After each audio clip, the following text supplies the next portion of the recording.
Oh, Welcome to the Scully Sez podcast. This is Pat and Tom. Today we're talking about deferred gratification.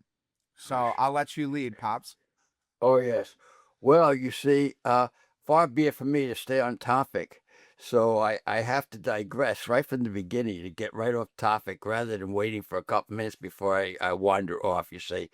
So while I was waiting for you, see, there was this guy. I don't know. He plays music occasionally, and some people say he plays rock and roll every so often. A guy's name was Elton John. There you go, Elton John. Yes, yes. And so, I hear all his music all the time. And this guy, he was talking. He's giving this little talk, and I was shocked at how well spoken this guy was. Elton? Oh yeah, how well spoken he was, Yes, and very cool. yeah, and he wasn't like a flamboyant rock and roller. He was, he was you could have taken him for a business executive or something. I mean, he was For sure. just that well spoken.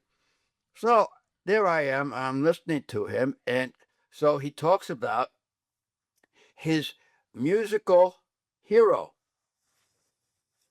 So who is his musical hero, sir? If I had to, I'm gonna guess. I just want to guess a couple, and Yes, then I yes. know you know, but my guess is Otis Redding is Okay. is a big guess for me. Yes. I could see Chuck Berry being a Yes. big Yes. inspiration Yes. for Yes. him. I think it's gonna be all black musicians because Elton did a lot of soul. Is my Uh, guess? no, No, really. not a black guy. Okay, and then I'm interested. Then I don't know what to guess. I'm interested to hear. So I very, very surprised by this, but I like music, so this is one of my favorite songs anyway. Uh, but he says his favorite musician, and I guess this is when he was starting out, was Leon Russell. Interesting. Yeah, Leon Russell. And so he goes to this rock and roll. And Leon Russell just got into the Rock and Roll Hall of Fame. Well, 10 years ago maybe, because he's dead now. But at any rate, so he was doing this.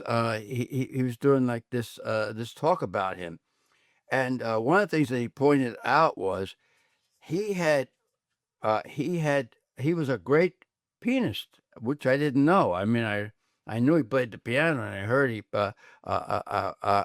place and time, or there's a I think that was his great song anyway.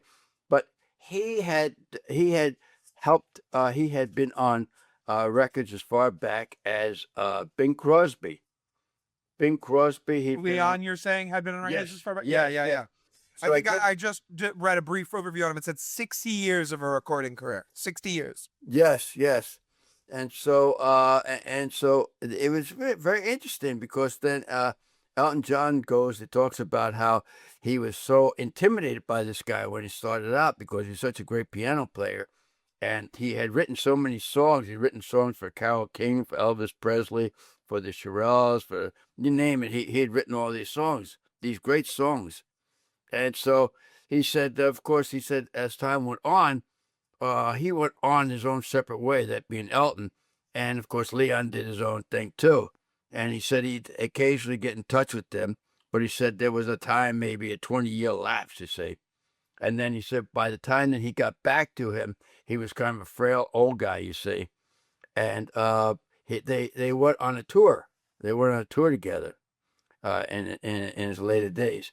And so anyway, it was very just interesting that, but he really gave a great talk on him, and I didn't realize that Elton John could give that type of talk. But I mean, just a great talk, you know. Well, so it's funny you mentioned that because Elton John is I really like Elton John, but Elton John, the reason I know him is kind of similarly. I heard him talking and I was like, wow, he's really interesting. Like he has a lot to Yeah, articles to say. But what he was talking about was I don't know if you remember, but probably maybe 15 years ago, probably maybe even more than that, 20 years ago. But Eminem, the rapper, kind of yeah, had a big controversy about being like homophobic and all yep, this other yep, stuff. And so people were getting on his neck. And so he kind of was like, not sure what to, because the problem was is he was the biggest guy in the world. and we were very quickly changing from a world that was maybe not as accepting of like gay stuff to a Yeah. world that was. Yeah. And so he Yeah. was about to be on the outs Yeah. in popular music. So what he do? He at the VMAs he performed Stan, which was originally with I think Dido, but he performed Stan with Elton John, and it's a great performance. It's really really awesome. And but to your point, with the way that I heard about Elton John was wasn't like paying attention during that performance. I was like a kid. But later, years later, I went and watched it and I was listening to it. I was like, oh man, this is a really good performance. And I watched like an interview that Elton John did about it. And it was just him talking about like, you know, uh, I think after the fact, people were still kind of getting on Eminem about, they're like, you can't just do a thing with a gay icon and get off of, that's not how that works. But Elton John was like, he didn't, this guy didn't hit me up like, hey, can you do this to salvage my image? This is a guy who was already my friend who had to drag out our friendship into the public eye because you didn't believe, that he was a good dude. And it's just like, he was very well spoken, very intelligent about it. And yeah, he's a cool guy. He is a very interesting musician. And him, Billy Joel, those guys are like a last of like of a breed that is legitimately dying. I mean, Bob Weir, the frontman for Grateful Dead, he's gone now. Oh yeah. Yes. Yes. And that's a really crazy one because Bob Weir was like the dude keeping that like Woodstock group of people like in the zeitgeist. Like Grateful Dead did more work to keep hippie culture alive than any other of these folk music, and not crapping on them. But there is no Timothy Chalamet Grateful Dead movie. You know what I'm saying? Like the Grateful Dead tried to engage with their fan base in a much more authentic way in order to keep the people who in the 60s were either deployed to Vietnam and were hippies because they were so upset about how that went, or the people who were sitting there at home complaining about it. They try to bridge that gap and be able to speak to both those people, I think, to a degree. And it's way harder to speak to those. Like, it's harder for someone like you who is an authentic Dylan fan to go and watch Timothy Chalamet play Dylan and enjoy it when you watched his whole rise. It's much easier for you to just enjoy him now as an older individual because you can relate to that and you can engage with that. You know what I mean? It's just a lot more relatable. And they did that. I mean, Bob Weir was performing, up until like right when he died. It was just like Ozzy, reported right or performed right before he died. Yeah, well, of course, different. They a different type of music actually than they were more performers, not so much people that came up with these great songs and so on. I think that's why they mean so much to so many different people, because Yeah. they weren't like super crazy talented like songwriters and stuff like that. It was like one guy would come up with a good idea for a song, and then that would be like Box of Rain, you know what I mean, or Touch of Grey. One guy would come up with it, and then they would be like, "Oh, sick, man! Like, yeah, dude, I got some jams for that." You know what I mean? But like, that's they were very cool. And that way, whereas like Bob Dylan is like, it's like a think piece, it's like, how do I get my art out there? How do I explain to you what I think, Well, of course, I think Dylan. Have you looked at or listened to Murder Most Foul? Oh, of course. Yeah. That's my and of course, poetry teacher in high school was like the biggest Dylan fan ever. And he like we did our own version of Murder Most Foul. We did our own version of The Times They Are Changing. well, no, wait a second, sir. I have to call you on this. Murder Most Foul came out about 2 or 3 years ago, and unless you've aged quite. Wait. Yeah. Murder Most Foul. It goes on for about 15 to 20 minutes. I remember this one. This is the one you sent me. This one. I believe I did. So anyway, yeah. So he does talk. I mean, it's as you're saying, he's saying something. He's whether you agree with it or disagree with it or whatever, he's talking about. It's actually almost a history lesson. Yeah, he talks about the Kennedy, basically a Kennedy assassination, and Murder Most Foul. That's Shakespeare. Yeah, Right. I believe that's. I think I it's always get. Shakespeare. Oh yeah, it is Shakespeare. I always getting confused, but I think it's Hamlet. I think it's Hamlet where Oh yeah, just a yeah second. yeah. It's from Hamlet, Acts 1, Scene 5. Yep. There you It's go. King Okay. Hamlet's ghost describing his own murder. Yes, yes, yes. There you go. So that was anyway. So that's I somehow got off on that and getting back to the Grateful Dead. Of course, you know my favorite song is Ripple. We know that. Well, Ripple's yeah. good.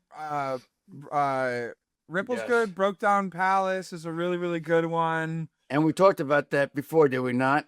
That those two Uh, songs, I believe, were composed in a weekend. They're companion yeah. songs to one another. But Yes. so You mean so Broke so Down Palace and Ripple, you're saying? yes, Yeah, yes, yeah, yeah, yeah. yes. That's what they are. They often So go that way in the shows too. It finalizes with yes. those two like that. So I don't know if Tony. I think Tony's been asleep for the last 10 minutes or so. But No, he said he hasn't been. But I don't know. But anyway, I don't know it. if I'm not mistaken, I believe 10 minutes has passed us by, has it not? And we haven't gotten. We're now 11 minutes and 48 seconds in. And yes. But I did use some of that beginning time to Okay. clarify. Remember, so we're probably like 9.5 minutes. Now we're 10 minutes in. You know. I see. Okay. Anyways, delayed gratification, just like what you guys experienced to get to the actual Yes. point. Yes. And you see, that's the point. You see, rather than getting to the point, you see, you're getting to the point. Even though I didn't want to, getting to the point, that would have been an example of delayed gratification, doing something that you don't necessarily want to do right at that moment. But be it as it may, I didn't want to do that. I went off on a tangent and talked about whatever the hell I felt like talking about. You see how that goes? And so that's what I'm complaining about right now. You see, and so I'm complaining about people going for immediate gratification. You see, much like I just did a couple minutes ago, and it's just not right. But I'm my own worst critic. You see, but now, so why does here's something they've talked about this. They say I don't know about these extreme millionaires like somebody like Elon. A guy like that, he probably comes up with this brilliant idea. Or even the guy like uh, uh, but the guy at Microsoft, Gates, or Gates. any of these folks, they come up with these great ideas, and within a year or two, they're multimillionaires because these guys are just of a different caliber than most people. But for most people that are relatively successful, the way that they do it is they defer gratification. And so, if they make $10, they put $5 aside rather than spending all of it. And then they make another $10, and now they set another $5 aside. Now they have $10. And it goes on and on until they get enough that they're able to take what they've got and they build something with it. So that's kind of an example of deferred gratification. And Well, most, yeah, sorry, go ahead. yeah, yeah, In Elon's case, he's definitely exercising that now, right? Because like when he came out with PayPal, then there was like 10 years where he was not really famous or something like that, and then he became somewhat known in as like a very, very rich man because they sold PayPal, him and Thiel and whoever else it was. yes, Then he bought a McLaren F1. It's one of the most viral videos on the internet. Is Elon Musk taking delivery of his McLaren F1, which wonderful car. Mr. Bean had one. Ronak. yeah, Mr. Bean. Mr. Bean wrecked his 3 times. Now it's for sale, by the way. Mr. Bean apparently drives like a madman. But Tiger Woods. yeah, Tiger Woods also crashed yesterday. Flipped another car. He flipped a Range Rover yesterday. Yes, he did. Yes, He yes. flipped he did. a Hyundai a couple years ago. He flipped the Range Rover today. Dry, Well- sunny pavement.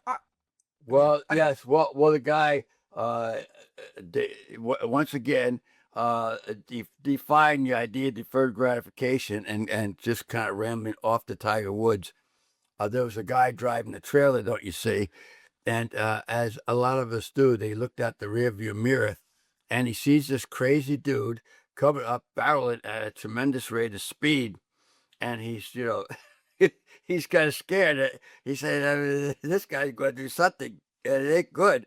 So he tries to pull over as far as he can, but nonetheless, Mr. Woods, he clips the back part of the trailer. That's how he flipped it. He clipped it and flipped it over, and then he flipped it over, and he crawled down the passenger side of the vehicle, but and he was not inebriated. He was not. He had not been drinking. But you Really? see, They say that? oh yeah, no. He took a breath test, but then they said we want you to take a urine test, and he said I will not do that. You see, so I believe that it would show drugs, but Right. of course, he hasn't contacted me yet to represent him. But Oh. when he does, and I have every thought that he probably will. Of course, the defense is going to be, this man has terrible back pain, don't you see?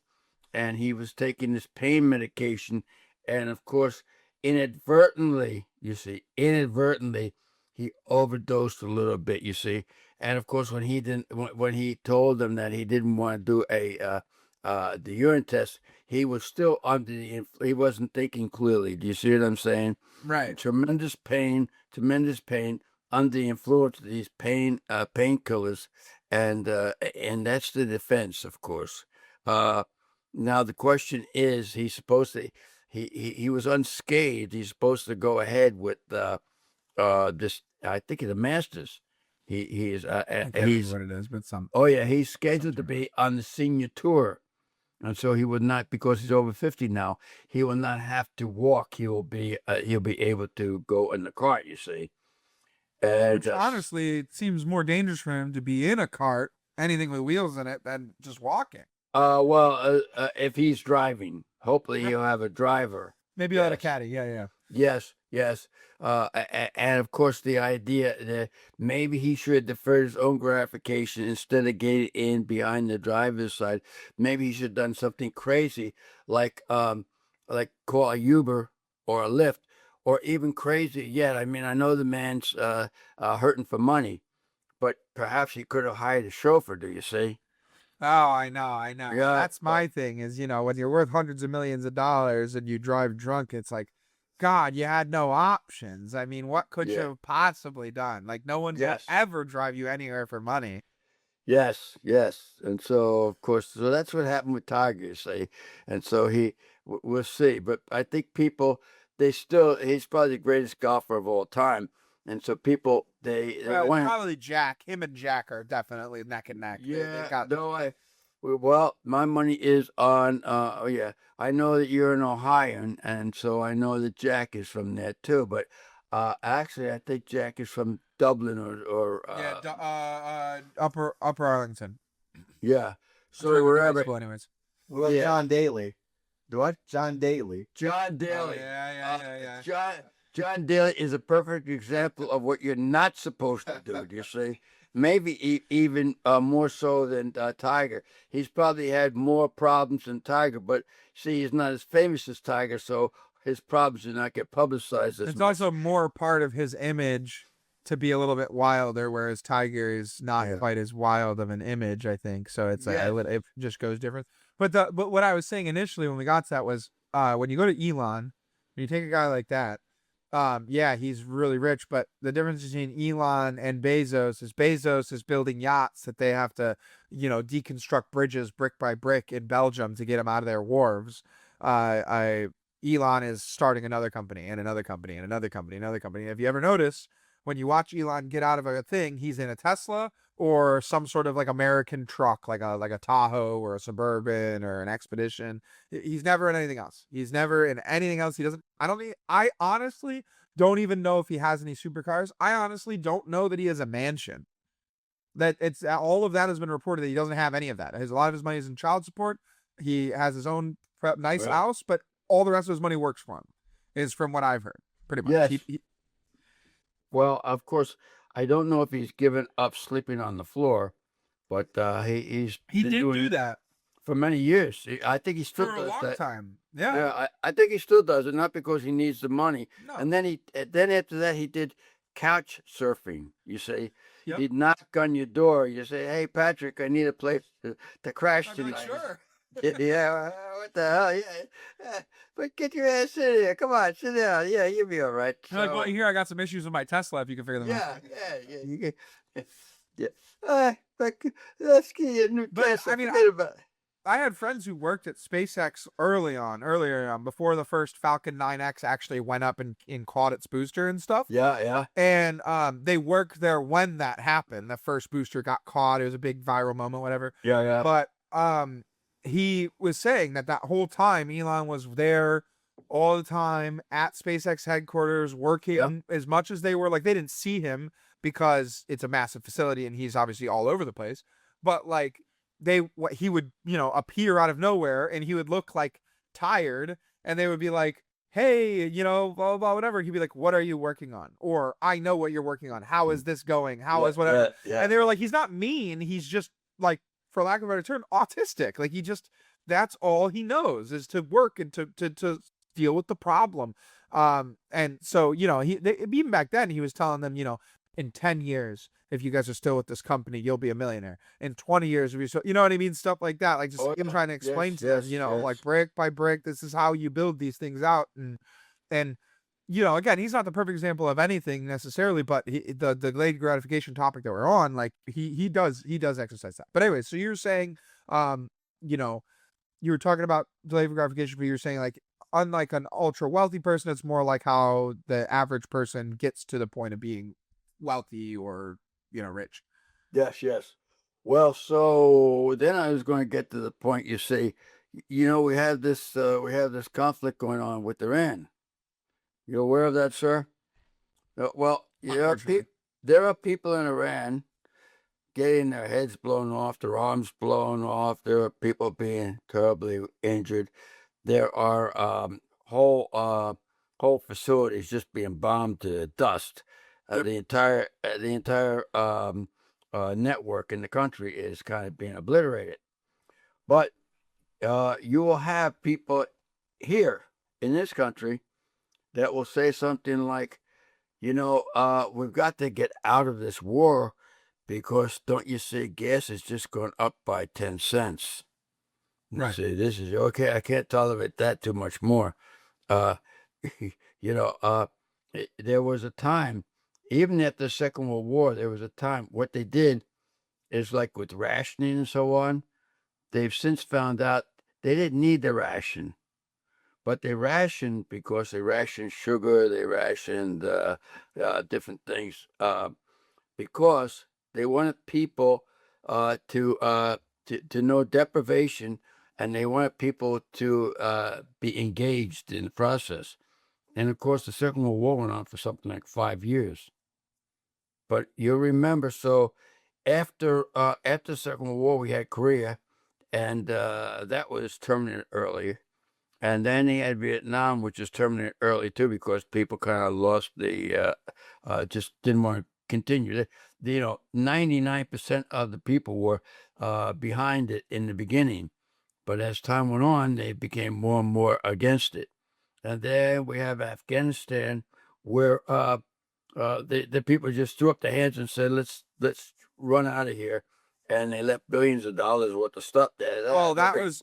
Are you talking about Afghanistan the first time or post-Iraq Afghanistan? Yeah, the last time. Yeah, because post-Iraq Afghanistan, I think, is a little bit of a different conversation where we had seen what happened when we vacated Iraq and what happened when we were there. And so people were just so fatigued by, like, the terror cells basically, like, all being essentially like fragments of our attempts to stop the previous terror cell, like ISIS is using, ISIS largely exists because America took out Al-Qaeda, you know what I mean? Or at least has the power that it has because that happened, because it leaves the vacuum. Everyone's familiar with, like, the idea of the power vacuum, whatever.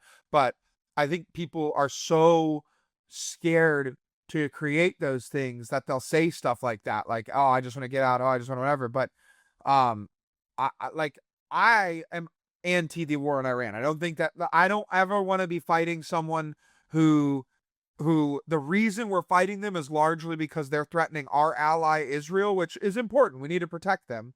But then you're threatening that the reason we're there is because they threatened that ally. But the allies that they have are Russia and China. And so it's kind of like this like thing of war, this can of worms similar to North Korea, where it's like I don't even want to really be there if we can avoid it. That said, you can't just bomb them and dip. That doesn't work. You can't just that's not how that's not how we couldn't just leave right now, which is what we did in Afghanistan. We couldn't just pick up and leave. You know what I mean? Yes. Well, I disagree with you, sir. Okay. So here's the reason. These people were within weeks of getting a nuclear bomb. Now, they're also within a very short period of time of getting a missile. No, they already bought the hypersonic missile from China, I heard. Yeah, capable of going into Europe. Getting here. Yeah. Getting to us. I think it was 3,500 miles. Yeah. And so you have these folks that are they have the ability to get a nuclear bomb. Now they are throwing things at their allies, blowing things up at their allies, people that other Muslims that they've been dealing with for many years, blowing up different things in the United Arab Republic and other places like that. Now, if they had the nuclear ability, if they had a nuclear bomb, are you telling me that these same folks would be restrained from using it, or do you think they would just nuke the hell out of anybody that came in the path?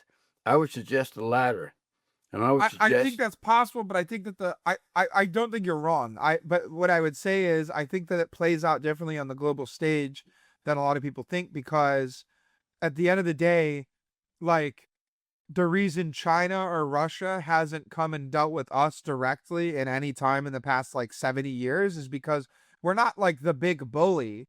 We're like relative to power levels of like militaries and stuff like that. We're like a deity compared to these other companies or countries. These other countries are like, even if let's say they got 30 nukes, Iran did, so let's say they had 30 nukes. We have like 150 counter nukes like ready to go right now. You know what I mean? And obviously you don't want to do that. You don't want to have because once the first one goes up in the air, then it could be Pandora's box, right? Like, obviously I understand that. But I think that there are like the strategic element of it could have been used more. Like, I think that it could have been more of a, and again, I'm assuming, I don't know. I've never been to war. These guys are the guys who have the information, have classified information that we don't have, and understand the area way better than I could ever understand. But just assuming like pure theory here, I would think that even if Iran did get nuclear weapons, it would be a pretty simple conversation similar to the one in North Korea, where it's like exactly what Trump said, like, hey, I know you guys have a big red button on your desk. I have one, it's bigger and it works. So like, at the end of the day, if you want to keep messing around, you know what I mean? FAFO, it's a big thing people say. Yeah, F around, you find out, right? You know what I mean? And you don't want to make them find out, but I think that sometimes people get a little bit fatigued when we insert ourselves into the conflict and we do a good enough job of stopping it from escalating to where it would be like the real thing that we're trying to stop. But when you do that, like, so like right now, say like what we're trying to stop is because they're going to have nuclear weapons. Well, if they never get nuclear weapons, it's like a self-fulfilling prophecy, right? People say, well, oh, they've been 2 weeks away from getting nuclear weapons since Bush was in office. You know what I mean? And then even if we did stop them 2 weeks before then, and then we stopped them 2 weeks before in Obama's term, and we stopped them 2 weeks before this term, right? Like, assume we did all that. The result to the viewer, to the average person watching the war is they never had nuclear weapons anyways, and we're just over there because we want oil or something. You know what I mean? Like, that's the problem, is there's the false equivalency being made there between the person who is watching this Iran conflict and doesn't want loss of human life, and also is trying to figure out what's the political gain, without having classified information. Well, you have all the leaders in Iran have been obliterated, gone. And then the second tier, they're all gone. And the last one lives in Pennsylvania. The Ayatollah before, or whatever, he lives in Pennsylvania. Yeah. The infrastructure is pretty much wiped out. Yep. And it reminds me. I tell you what it reminds me of. It reminds me of the what's it Monty? What's it? The Monty Hall? Monty Python. Monty Python. 'Tis but a scratch. The It's arm but a goes flesh on. wound. Yeah. Yeah. It The is arm merely goes a on, flesh the wound. leg goes- yeah. So now you have these folks. Now you have these folks, these third stringers, fourth stringers, right? Say, we're winning the war. That's what they're saying. We're winning the war. We're beating the United States, and we will beat them to a pulp. And we will not give up, and we will do whatever it takes. And you know, these are the same. These are the same geniuses that flew in on kites and completely decimated these Jews or at some kind of concert, hacked them to death, killed the babies, threw babies in the ovens and so on. And then they raped the women and took their bodies and everything, strapped into different trucks, came back to came back to Gaza, and they were cheering these folks, cheering them. What a wonderful thing that they did. You see, so this is the folks. It makes.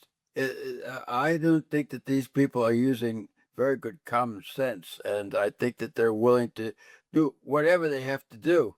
And if you disagree with them, then they'll just kill you. Yeah, but the problem is they control a shipping lane that's so important that them just sitting there and throwing bombs at us the entire time we use that shipping, like actually in a very real material way. So I met with my over the summer. I usually have a bigger supplier that gives me a lot of my produce and stuff like that I otherwise would I drive around and get week to week, and so when I use the bigger supplier, I always have to talk to them pricing, what's changed this year, what's different, whatever. Resin products. It hasn't happened yet, so I'm chilling right now. I don't actually use any resin products. I only use recycled paper products because I just if you can do your part, why not? But I don't use any styrofoam or any resin products. But if you use any styrofoam, resin, any of these plastics, all these things that come from resin being made, it's gonna go up massively because almost all of the resin in the world comes from just past the mouth of where this conflict is happening. Just past that little strait, whatever it's called. Where July and Iran. Bermuda. Yeah. So that I mean it's already going to start to have a material effect. It's already going to start to have issues, the gas prices, all those things, whatever. But that doesn't matter to me as well because one funny anecdote I was going to say is just the people complaining about gas prices are never the people in the Suburbans and the Tahoes and Expeditions or an F-150.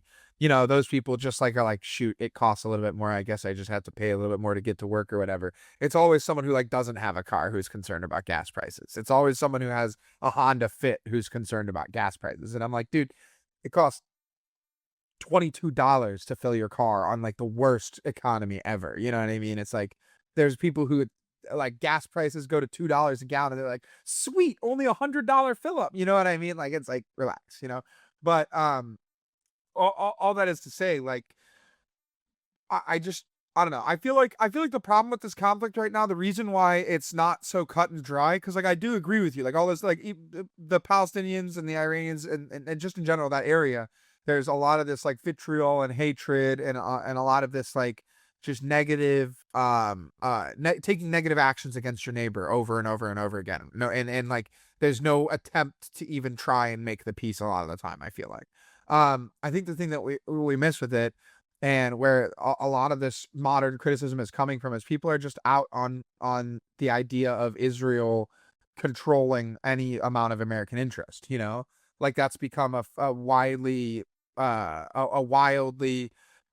popular phenomenon in the past 3 or 4 years. People are just, I think that I don't know what really caused it, what would have been made it that way, but I think people are just super upset with the way that Netanyahu speaks about Americans and his relationship with America. And I think people are super upset. People feel really betrayed by Trump because they felt like Trump was going to the whole idea was Trump was going to keep us out of a war and was going to everything was going to go back to pre-Biden, prices were going to go lower, economy was going to soar, whatever. And all those things may very well still happen, but a lot of people feel betrayed, and a lot of people feel like really hurt by like personally hurt by being in this, because so many people, don't the military to so many people is like for you something you actually did, or for other people they're something their kids are doing, or something your grandkids are in, and so some of these people, you hear like even if it's not true, even if it's not the reality, to them it's Bibi Netanyahu commanded us to go and invade Iran and we did it at the drop of a hat. And like that may not be the truth, you know what I mean? That may be like a total obfuscation or perversion of the fact, but that is definitely the like online discourse on why you get that like especially right now, that like pure attitude of no, I don't want to be there. No, I don't want to be there. You know what I mean? It's like, Well, you've seen the map and you've seen the, I didn't realize actually until I looked at it, but Iran is a huge country. Huge. it's actually, so I know a couple interesting things about Iran. It's Yep. actually one of the hardest to penetrate countries because Yes. it's almost entirely mountains. Yes, yes, yes. From like bottom to Yes. top, it's almost entirely a mountain range, the whole Yes. thing. It's an interesting country. It's huge though. It's like Wisconsin sized. Yes, and so you've got this place, Israel, and it's probably 1/5, maybe not that big, maybe 1/10 the size of Iran. Yeah. That's true, but Eh. way richer.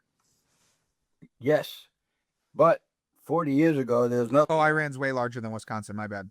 10 Yes. times the size of Wisconsin. Just wanted to correct that. Yes, yes. I mean, it's just huge. 10 I've been- times the size of Wisconsin. It's huge. Ask how many times Israel can go into the state of Wisconsin.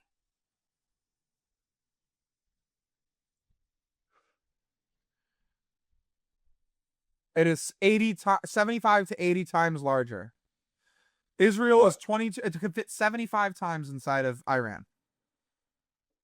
Okay, so it's 1/75 the size of Iran. Yes. Now, and of course, now Iran is not the only country that's against Israel. No. No. So they're probably outnumbered, maybe 100-1. Would you agree with that? Easily. Oh, easily. Yes. And in 40 years, they become more successful than a whole damn bunch of them put together. Yes, but to be fair, Right. because of us. Not Israel didn't do anything on its own. It's because of American dollars. Well, by that, no, we had nothing to do with setting up Israel in the first place. That was what they call the Balfour Declaration, 1948. Europe felt, and rightfully so, and they're doing the same thing right now. Europe back in the day, absolutely, when 8 million of the Jews was sent to the gas chambers, they did absolutely nothing. In fact, many of the people in Europe helped send them there. They escorted them there. They helped them. They did it. So there was a great feeling of that they were guilty, and so when England says we'll give you this little spot of land over there in the Middle East, which we've controlled for the last whatever number of years. When they said that, they went over there, and so that's pretty much they started out. They had what they call kibbutz, and little by little, the Americans did not start the pharmaceutical companies over there, which are quite prosperous. They didn't start many of these companies over there, which had nothing to do with the American money. Most of the people that went to Israel came from Russia. I know that, but I'm saying like it's not like I know it's not like a colony that we established, but like Yes. it's the same thing as Japan. Like we have no control over Japan, but after we nuked Japan, a lot of our dollars were then focused on, because we were always supposed to be taking care of the little guys, so a lot of our money went there to rebuild them. And I think that you can look at the dichotomy, because you could say the same thing about Japan. Like, look at Japan versus Malaysia and look at how much Japan's developed. But we can't be mean to Malaysia because Malaysia had different circumstances, right, than Japan did. Japan got nuked twice and got, I don't actually know how much money, but, essentially a blank check to rebuild after the war. And Japan took that and said, like the Japan mentality is, I'm sure there's people who absolutely hate Americans over there for sure. But the larger culture is like, thanks, America. Like, now we're going to try. That's why 50s cars are super popular there. Big pompadours, rolling the cigarette pack up in a white shirt, still like a popular thing in Tokyo because they like, or in Japan because I guess it's counterculture kind of, but it's somewhat popular in Japan iconography because they see the 50s and 60s Americans as so powerful because of what, the result of literally obviously nukes and then also what they did. But I think that when you go backwards to Israel, it's obviously we didn't like, nuke them or something like that, but the Holocaust happened. Then I think it was basically British people owned the British country owned the colony of Palestine when Yes. their agreement to leave essentially came up. They like it was kind of like a switcheroo where it was like the American, or not the American, the World Zionist organization basically was part of the people that installed the government. So they did it themselves, whatever. It was Europeans. But what I'm saying is like the pharmaceutical industry is one of their like biggest things.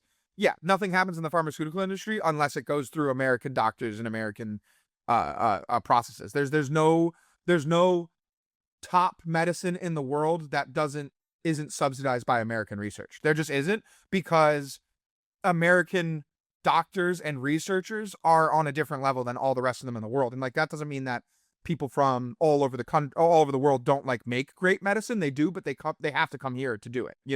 It's kind of like a mafia thing almost. Like we're the Don in a way. If you're going to do anything in the medical world, it has to come through America. So like, that's what I'm saying. It's like their industries that succeed are backed by a lot of American dollars.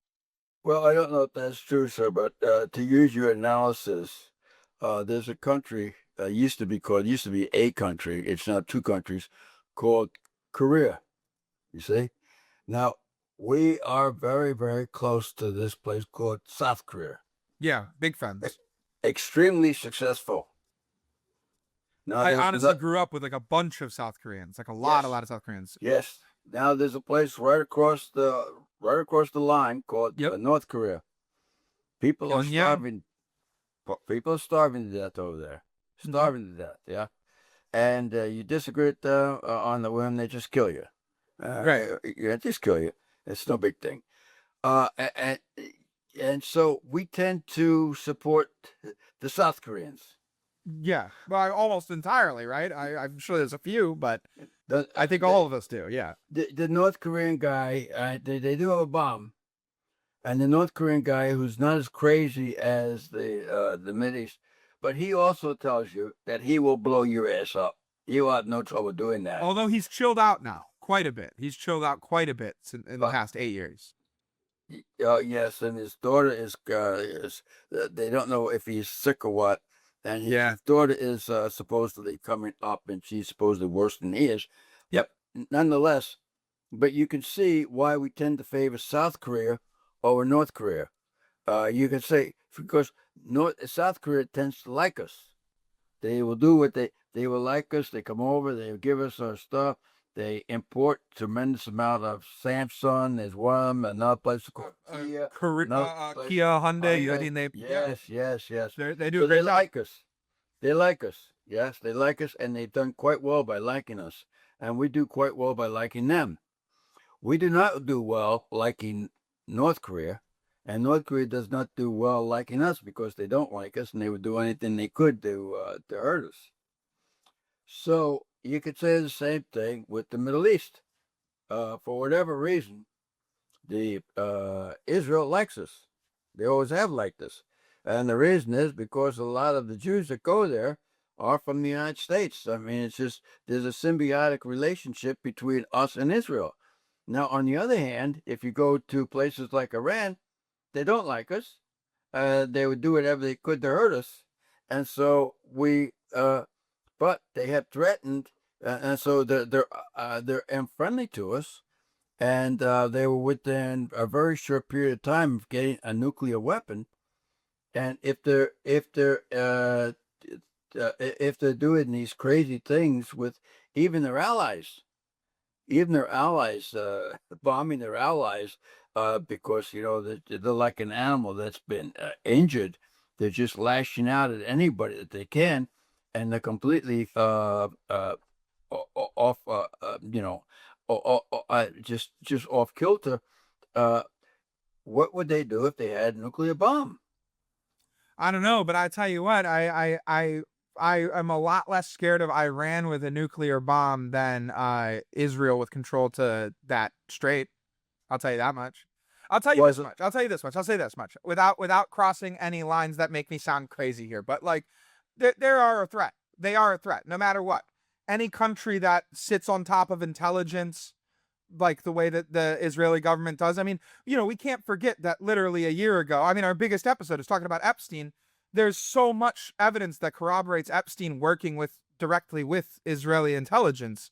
And these blackmails and these blackmail schemes, these honeypot schemes, these whatever. And I'm not saying this is not an all Israel problem, but this is a problem. I mean, we see so many times that their intelligence has fingerprints on these destabilization efforts. Their intelligence has even their intelligence even has fingerprints on like our own election interference and stuff. And then we want to, on one side, and I know you're not one of these people, but on one side, people want to clutch their pearls about how bad it is that Russia's involved. But like, just like what you just said, though, someone lashing out and affecting negatively their number one ally is almost more dangerous to me than someone who at least says I hate, like someone who says I hate you and punches me is less of a threat to me than someone who says I love you and punches me, right? Because I don't want the snake in the grass. I don't want that. And I'm not saying that they are that. I'm just saying we have to be very, very careful when we go into the Middle East, especially with a very like imperialist Israel right now. I mean, they're openly talking about how they want to unify the Middle East under an Israeli government, and they want to control these, I don't know why I can't keep the name in my head for more than 2 minutes, but the Strait of Bermuda, like they want to control those things. And I don't think that that's bad on paper, right? Like that's not bad on paper. We just have to be careful, because what we don't want to do is go over there and use our military efforts, human lives, our American lives, to secure land or more territory for another country, because that's not the job of my brothers and sisters, man. Like that's not what we're supposed to be doing. We're supposed to be protecting people when the thing needs, when people need to be protected. And if we want to imperialize as our own nation, I guess that's up to us if that's what we want to do. But like, we should not be imperializing for other nations. And I get worried when I hear like in Netanyahu's speeches talking about unifying the Middle East, because I totally know on paper that sounds so good. It's like they're talking about everyone being peaceful and having good, but like that's such a slippery slope. You know what I mean? The same way people look at the stuff that Trump says about like a third term, and they're like, look at this slippery slope. Look at how this could get us into hot water. I feel the same way with Netanyahu. I feel like a lot of times it's like, dude, do you even have any American interests at heart? And if you don't, then why are we helping you? You know what I mean? And that's where I like to give pass. Trust me, no love lost between me and Iran, Iraq, Afghanistan, any of those countries. And again, the people in them, I think the people generally are fatigued with it. I think that a lot of those people don't hate America. A lot of the individuals especially educated individuals in Iraq, Afghanistan, those places, I think that they like America. They want to come here. They want to exchange goods. They want to, their science, or if they work on whatever, that's what they want to do. But I think that the problem is that their version of hillbillies are very easily like charged to hate us. You know what I mean? Similar to over here. Well, I think that you've seen there have been some supposed uprisings in Iran where they've killed as much as 30 to 40,000 of their own people. Yeah. Just killed them. Regime is bad. That regime was horrid. Anyone against us getting that regime out is crazy. I think it's great, right? Like they were unequivocally bad. And of course, they're still there. So Did they not kill all the officials yet? Oh, well, they're still there. No, that's unfortunate. See, they're still. I believe that if, in fact, the regime said we're leaving tomorrow, the war would be over. Right. Be over. You see. It's them clinging to it that makes it continue. Yes, that's right. And so it really has nothing to do with Iran. The Iranians are actually, they would, for the most part, from what I understand, they'd be very happy if these guys left. I think But that they were really progressive before this regime came in. I yes, think like, yes, like women wearing whatever they wanted, and like yes, makeup yes. industry, all that. Yeah, yeah, yeah. They I were think they very, really very, want the regime yes, done. yes, yes. And so they've gone back, and this is like medieval. So anyway, I guess we're at the point where and so for whatever reason, people have these thoughts embedded in their minds. You see, I have mine, and you have yours, and so whatever. That's the reason. And but of course, we're talking about deferred gratification. You see, and it's my point is that people are unwilling to put up with a little discomfort. They're Right. just we've gotten to the point that other people are being murdered, other people are being killed, a possibility of the whole place blowing up. But people are very concerned with gas going up by 10 cents or 20 Right. cents. But in Europe, from what I understand, they're probably paying twice as much for gas as they do over here. Yeah, and it's by liter too. So whatever they're like per whatever price is a Yes, liter, not a gallon. So yeah, yes, yeah, yeah. that's right. And so I have to say, in so many respects, Europe does not seem to be too much of our friend. People like France, they've not supported us. This guy in England, he hasn't supported us. Now it seems as though they may be He's a trying. joke though. The guy in England, he's a joke. Yeah, places as Spain, they don't want to help us. So all of Europe, I mean, for whatever reason, this This this this this is why people way back in the 40s posited that we should not have given up our control over West Germany and part of Austria. A lot of people at the time were like, no, because these guys are going to forget. It's only a yes, certain amount of time, and they'll forget why they are still Spain, why they are yes, still France. And I do agree. I think that having a little country in the center there where it's like this is owned by the US, the reason this is owned by the US, essentially almost as a museum, you know? Like, well. why is Uh, this way? Because we freed you. Yeah, yeah. Well, of course, I don't think that I don't think we have any business being over in Europe. No, I no, just but we think, got it after World War II. We gave it back to the UN, I yes, think, and told them to draw the borders. But but a little loyalty would be nice. A little I mean, loyalty. something, a little bit of respect. I mean, Yes. we're still in the generation where all of us are very materially affected by the I sacrifices America made. see. I think Trump said something, and I agree with him. He said, "If it wasn't for us, you'd be speaking German, Yes. and Yes. if you weren't speaking German, you'd be learning Japanese." And if But you weren't speaking Japanese, you'd be speaking Russian. yeah, You yes, know, that's like right. it's just that you guys had unlimited threats to your freedom and livelihood, and one country stopped it, and you're Yes, yes, mad. yeah, But and no, so and the delayed gratification thing, that's it's the problem is that with the internet and everything, Amazon overnight shipping and this and that, yes, you yes, it erodes your ability to have it. But like it's the same thing with tariffs. Like people were getting so up in arms about tariffs, and then they wanted to like they wanted to laugh about like, oh haha, look at your things going more expensive. I bet you're glad you voted for Trump. Look at this, look at that. And it's like, yeah, but do you not understand the long-term objective here? You know what I mean? The objective is everyone's upset stuff isn't made in the U.S. There's not more jobs in the U.S. So how do we get them there? The only way to do it is to attack the wallet, because the only reason the companies aren't already here making stuff here is because it's more money. well, I know, but if you go to Europe and you take a look and you see the automobiles that they have, if they're not European, they're Asian. And the reason is because they've got these tremendous tariffs. And the American cars, Yeah, the chicken tax and stuff. yeah, you can't get an American car over there. You just can't because they're so expensive. And Well, and so, and and by the way, so people in America would say, "Oh, but we can't do that. We won't do blah blah blah blah blah." We do that. It's called the chicken tax. It exists on light trucks. And the reason is because in Europe and Japan, or Europe and Asia, they make light trucks way different than our trucks, but much more farm use, whatever. And they don't want those to affect our American auto industry. The F-150, the best-selling vehicle on the planet. yeah, And so they just made them tariffed like 25% extra, so they could never be competitive. And so then the only small truck you would get is an S10 or a Ford Ranger or a Dakota, or you could get an F-150 Ram or a Silverado. And that was it. And how well has that done for our American truck industry? Do you ever see anything other than an American truck? Maybe a Tundra. You know where a Tundra is made? Tennessee. Yes. You know, yeah, like oh, it's I've seen a Tacoma. You know where a Tacoma's made. You know what I mean? Like, I they had I to move. knew it was a mistake to say anything about cars in front of you, sir. I knew But it's that. the truth. It's that is All right. and it's on topic because it's the truth. It's sometimes it was probably really annoying to a farmer right when that law came out who was getting Australian utes and they worked perfect for him. He didn't need ground clearance. He just needed the bed, right?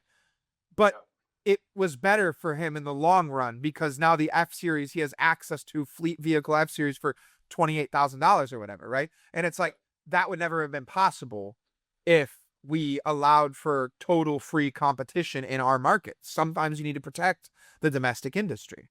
And that's people can't think far enough ahead to that. They just go, "Oh, it costs more. I'm so," and it's like, right. And But that's the deferred gratification. We don't take a look at the long term. We take a look at the short term. What's going to happen tomorrow afternoon? But we're looking at gas prices, and I say, oh, they went up another 10 cents. They went up another two. We're looking at things like that. But we are not looking at the fact that probably 60% of the automobiles in this country are probably foreign made. right. I mean, we're not looking at that. So we've got less than 50% of the automobile capacity in this country, and yet by the same token, we're concerned with the gas prices going up a couple pennies. Right. So it makes no sense. It doesn't. Right. So, I mean, again, we're American auto industry is trucks and fleet vehicles, and then pretty much just trying to compete with Honda and all these. That's why Ford stopped making cars. yeah, Ford just said, you know what? Our cars sell gangbusters in Europe. We are the most popular car on the road in Europe. We can't do it here. Y'all don't want them. It's fine. Just buy trucks and Mustangs. You know what I mean? Like, here you go. And that's what happens. I mean, that's the other thing is the inverse of delayed gratification. If you don't have delayed gratification to appreciate that, maybe this European only Fiesta isn't going to be as good as the Honda that's been designed for 10 generations to be American, but if we give it 5 generations of being a good American city car, maybe that, and this actually happened, by the way, because the new Fiesta is apparently brilliant and world-class and all this. We lost the Fiesta before this one. No, it's a great car. Right? And that's how that works. That's what happens is you don't think long term and you lose. So once again, I reiterate, sir, it was a terrible mistake on my part to say anything about automobiles, cars, or anything like that. I know you might have learned something. Yeah, I think I did learn something. I learned not to say it again. I did learn that. Yes. So, sir, I think we've accomplished absolutely nothing, but that's, of course, what we do the best. And so, do you have anything to say that will seal this deal, so to speak? Put icing on the cake, or you're going to change your ways immediately, and you're going to tell us. Well, I think that the idea of delayed gratification, the idea of any of these things that you try and enact in your everyday life is you're supposed to. There's the human experience is like two things stacked on top of each other that directly oppose. You're supposed to be living in the moment, and you're also supposed to be able to have that delayed gratification. You need to be present at every single moment that you're alive, but you also need to balance that with the decisions that you're making in the present moment need to have an outcome that eventually gets you something. And that right there is the whole experience. That's why it's so weird, balancing the now with the later. Learning that is a skill. It's like a muscle, and the more you do, I mean, this, I'm just preaching to the audience here, but like the more you find that balance and the more you strike that balance between I'm focused entirely and giving all of my energy to what's in front of me, the work, the task, the person in front of me. And, how do I make these interactions that are so important and so great to have in the moment? How do I make these matter in a year, in 10 years, in 20 years? And it's just consciously making, even if it's something as simple as, if you're a person who smokes, okay, well, now you quit. And then the next year, maybe your lungs are still not great, but they're better because you quit. And the next year they'll get better. And then the next year they'll get better. And the next year they'll get better. And you might be making a conscious decision in the moment. It's every single moment you're saying, I'm not going to smoke. but the time stacking of making that good decision in the moment over and over and over again becomes that act of the delayed gratification. All right. So is that the end of it? Are we finished? Is there anything else that you want to say? You got anything? Yeah, no, I want you to elucidate the rest of us. Otherwise, we're out of here. We got nothing. I tried to tell you about the benefits of nuking Iran and blowing their ass off the face of the earth. You see, I tried to I was convince telling you, they're all mountains. You couldn't even nuke them. You just go to the next mountain. Yeah, well, that would be a good place. Yes, to get. Yes, go tell. That would be. That's where I would tell them to go tell it on the mountain. You see, yes, and let their people go. That's what I would tell them. You see, and That so would be nice. yes, it would be nice. All right, sir. We've discussed that. I think in fact, I think we've solved the complete Mid East problem. I think it's. I think if Trump would just toss on the podcast once a week, I think he would be a lot better at his job. have it. I'll have to do. I'll have to send him an invite. I'm sure he'll be happy. I mean, he'll be happy to talk to us, and if not, he'll just send somebody like a Vance or a Rubio over. And Vance, I could harass him about how he's not actually from Ohio. He's technically Kentucky to all of us out here. I would think he's well. I believe he kind of talks about Appalachia, and He I says believe. that, but it's like I live like 10 minutes from where he claims. Like it's like we're not in Appalachia yet. We're still like 10, Yes, 15, not No. 10, 15, probably like 25, 30 from like where you could start to claim it, Yes. Where did he say he grew up? I think it's called Middleton. Yes, and it is. It's like there 2 are. towns beneath mine. Yes, well, speaking about Ohio, there are a lot of places in Ohio that are doing very well. Particularly the Columbus area is doing pretty well. Yeah, yes. Like you wouldn't. I mean, we just got like a multiple billions of dollars of contracts for Anduril building a huge campus. They're a big defense contractor. I think Intel has a giant campus now there. Chase already has the biggest most amount of employees under one roof, except for the Pentagon, is also in Columbus.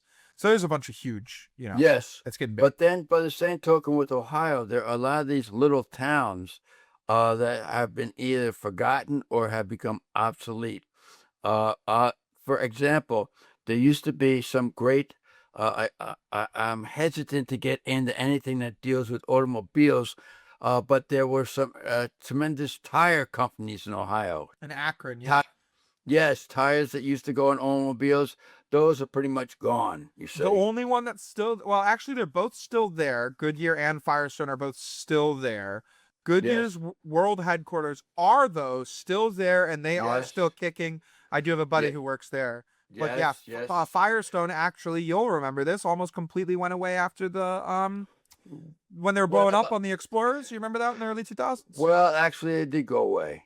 They are gone. No, that's what I'm saying. They got bought by Japanese company Bridgestone. Yes. Bridgestone, that's them, yes. Which is totally unrelated. Bridgestone and Firestone. Firestone was a guy. Bridgestone is yes, Harvey Firestone. But so what Bridgestone does, you see, is they use the Firestone name because it sounds more American, don't you see? But that's the whole thing. So, but if you go to Ohio, there are a number of these little cities that have been actually time has passed them by. Yeah. You see, and similar to Gary. Yeah. Yes, and I think that's where Vance is talking about. These, if they had anything going for them, there would be manufacturing areas there that were kind of on the way out. Yep. And now you say what you want about Mr. Vance, but he did come out of probably an impoverished background, and he couldn't have been too much of a dummy, and he went to Ohio State, which you can't hold that against him.